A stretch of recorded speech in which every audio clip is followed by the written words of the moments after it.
Bienvenue pour 100% nautique pour la dernière émission concernant donc le Nautique de Paris 2012 Porte de Versailles. Et nous attaquons cette dernière émission avec le tourisme nautique et les équipements. Et pour le tourisme nautique, nous avons choisi la destination Guadeloupe, archipel de découverte. La Guadeloupe, nous sommes au comité du tourisme des îles de Guadeloupe avec Joël Delvecchio, responsable du nautisme et du marché nautique au comité du tourisme. Alors déjà, deux mots, le territoire de la Guadeloupe, c'est vraiment idéal pour la navigation et tous les sports nautiques.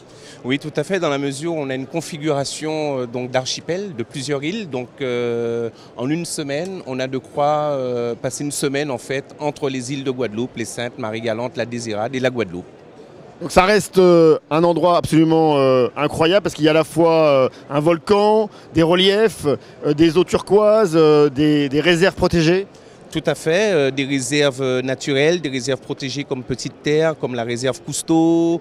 Nous avons des lagons et en fait les distances entre les îles, on peut naviguer à vue. Donc on n'est pas obligé d'avoir une grande qualification au niveau de la navigation pour pouvoir s'y rendre. Alors le comité du tourisme fait beaucoup pour le nautisme avec un plan nautisme qui existe dans la région Guadeloupe depuis très longtemps. Et par exemple, vous essayez d'aider les écoles de voile. Tout à fait. Alors il y a eu un plan nautisme de la région qui est sorti en 2008 et malheureusement avec les événements de 2009, donc c'est un peu rentré dans les tiroirs, mais il y a eu une volonté du président de région à l'époque qui était M. Victorin Lurel qui a justement voulu relancer ce plan du nautisme et actuellement ce plan est en vigueur et on travaille en s'appuyant dessus. Alors, il y a des grands rendez-vous, notamment la Route du Rhum, la prochaine édition qui a lieu donc en 2014 et d'autres à venir. Il y a vraiment des événements nautiques très forts en Guadeloupe. Tout à fait. Alors la Route du Rhum 2014, je crois que nous en serons à la 10e édition. Donc c'est un événement incontournable, maintenant bien ancré dans la culture guadeloupéenne. Et en 2013, on attend également l'arrivée de la Mini Transat entre Douarnenez et Pointe-à-Pitre. Mais autrement, nous avons aussi pas mal d'événements locaux, notamment je pense au tour de voile de canot à voile traditionnel, qui est maintenant un événement incontournable dans le paysage nautique guadeloupéen. Et c'est de plus en plus, la population commence à s'approprier de plus en plus cet événement. Et d'ailleurs, c'est un événement qui est grandissant d'année en année. Et puis il y a également, je parlais de réserve protégée, la réserve Cousteau, je crois qu'on fait également du surf et d'autres sports nautiques. Alors pas dans la réserve Cousteau spécialement du surf, mais nous avons des spots de surf très connus, notamment celui de Damancourt au Moule, celui de Saint-François, celui d'Anse-Bertrand, celui de Bananier. Donc effectivement, on a déjà reçu les championnats de France de surf il y a 2 ou 3 ans. Donc c'est vrai que la Guadeloupe est une terre qui accueille tous les loisirs nautiques. Je parlais notamment de la réserve Cousteau pour la plongée. Voilà, tout à fait. Alors effectivement, la réserve Cousteau est un haut lieu de la plongée. C'est la capitale, on va dire, un peu de la plongée sous-marine en Guadeloupe. Vous pouvez y faire un baptême assez facilement. C'est justement réputé pour les baptêmes, justement parce qu'on a une luminosité assez extraordinaire dans cette réserve. On va terminer juste sur les Guadeloupéens et la mer. Il y a vraiment aujourd'hui une volonté de faire venir les Guadeloupéens de plus en plus vers la mer, qu'ils soient tournés vers le monde maritime. Oui, effectivement, depuis quelques années, on s'aperçoit que les Guadeloupéens se tournent et se réapproprient un peu le milieu maritime. Et notamment, depuis quelques années, enfin depuis 2 éditions, avec l'arrivée de la Route du Rhum à la DAR, c'est un moyen de montrer que la population justement se réapproprie cet événement et justement la mer, le milieu nautique. Un grand merci Joël Delvecchio. Merci beaucoup. Et je vous emmène retrouver un peu tout sur le tourisme nautique ici, Porte de Versailles, avec énormément de destinations et également tout sur les équipements. C'est parti! Si l'industrie nautique souffre, les destinations offrent des échappées belles à des coûts abordables. Comme les îles de Guadeloupe, l'île de Beauté vous fait pénétrer dans des lieux magiques. C'est autour de la mer que s'organise la vie insulaire. Les îles Lavezzi ou le site de la Girolata, inscrit au patrimoine mondial de l'UNESCO, sont au programme de nombreuses croisières. La façade maritime du parc naturel régional de la Corse est un véritable musée végétal. C'est l'un des poumons de la Méditerranée qui offre des randonnées nautiques sur des eaux cristallines qui vous mèneront à des criques sauvages. Bonjour, oui bien sûr la Corse est une destination nautique et c'est surtout une destination à ne pas manquer. L'intérêt principal c'est plus de 1000 km de côte avec des ports tout au long de cette île magnifique, préservés, fédérés, avec un attrait qui est substantiel, c'est la préservation du littoral, quasi absolue. Absolument, on a mis en place plusieurs choses, notamment la réservation sur un site Magellan qui permet à tous les plaisanciers de pouvoir réserver en ligne. Les ports sont fédérés, interactifs les uns avec les autres. Qui plus est, on a aussi des liens avec la Côte d'Azur, la Ligurie, la Sardaigne et la Toscane. La diversité des paysages sur un petit territoire, on est plus qu'une île, on est l'île de beauté. Pratiquement dans tous les ports, on reçoit du petit semi-rigide jusqu'au bateau de la grande plaisance, plus de 60 mètres. On est également en zone Méditerranée, notamment dans l'extrême sud de la Corse, également un peu moins au nord, une des zones les plus fréquentées sur la planète, notamment au mois d'août.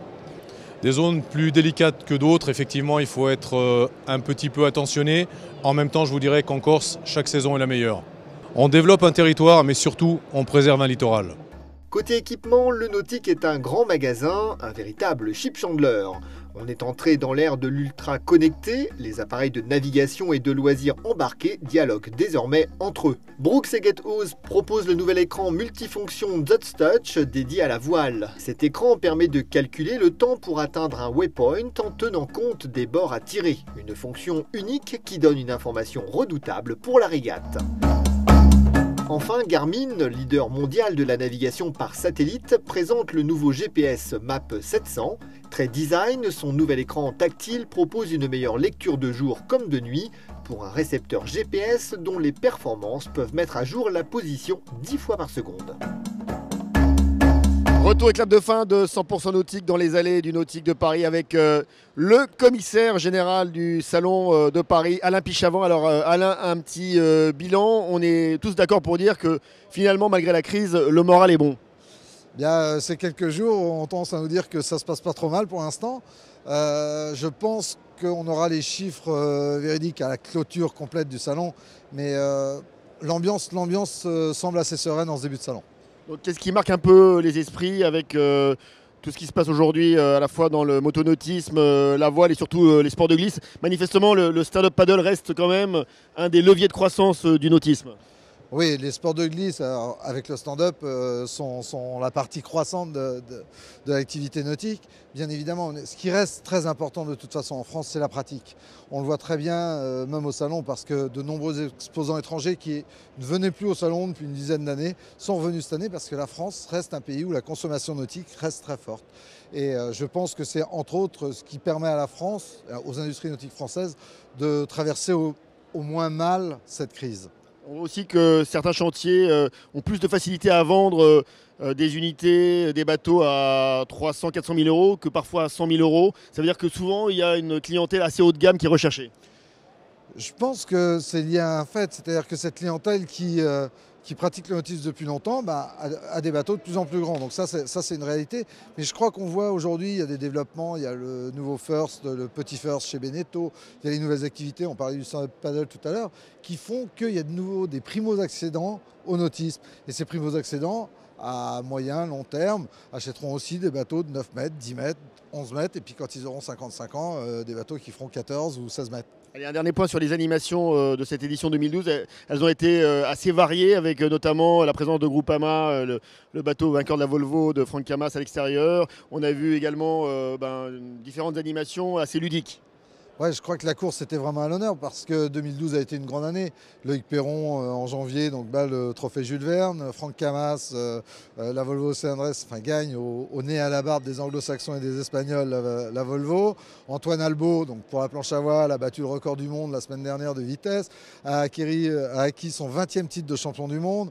Bon, il y a Jonathan Laubert, une médaille de bronze au JO. Enfin, beaucoup de choses qui ont fait que c'était une grande année de course. Et puis surtout, une très grande année de course parce qu'il y a le Vendée Globe. Et le Vendée Globe, avec 13 compétiteurs encore dans dans l'océan Indien, qui en souhaite bon vent encore. Donc non, c'était vraiment un fil rouge. On avait le Francin du Baron Bic aussi, qui est là, un bateau un peu mythique. C'était le premier bateau qui a défié les Anglo-Saxons, donc sur la Coupe d'Amérique. Donc plein de belles histoires au salon cette année, des histoires pour passionner les visiteurs. Un grand merci Alain Pichamant. Et nous se retrouve, on l'espère, l'an prochain pour le Nautique 2013. Au revoir.